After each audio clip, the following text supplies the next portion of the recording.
我们跟各位莲友们介绍这一章，修行者什么都可以失去，唯有慈悲跟爱心不能舍去；学佛者什么都可以容忍，唯有毁佛谤教不能姑息啊！各位，这个是我们要谨记在心的。有心要走修行道路的人呢，什么都可以失去，我什么都无所求，我不要跟人家竞争，我不排挤别人，我也不会嫉妒别人，我的心清清净净的，没有任何私人的欲望不强烈，我什么都可以失去，什么都可以不要，但是唯独只有慈悲跟爱心。慈就给众生快乐嘛，悲就斩断众生的痛苦。你有慈悲心，处处为众生着想；爱心时时刻刻帮助他、关心他、协助他。慈悲跟爱心是不能舍去的，因为佛就是慈悲的化身，随时随地在关照一切苦海众生，让每一个人都有希望，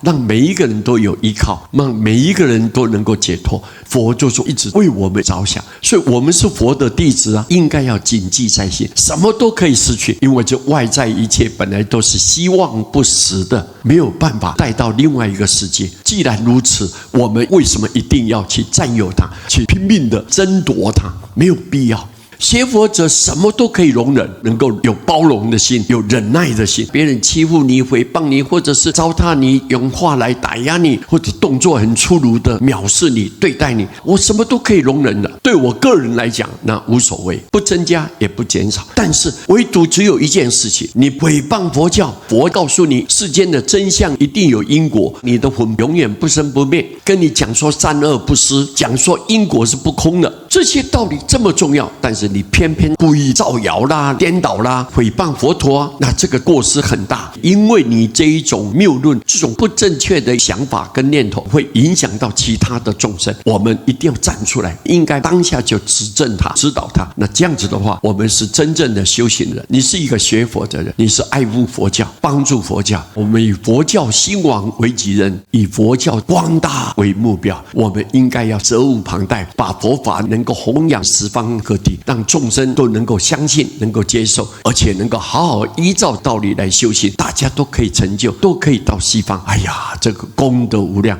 这是佛最期待的事情。所以我们一定要把这几句话永远记住在内心当中。感谢大家，南无阿弥陀佛。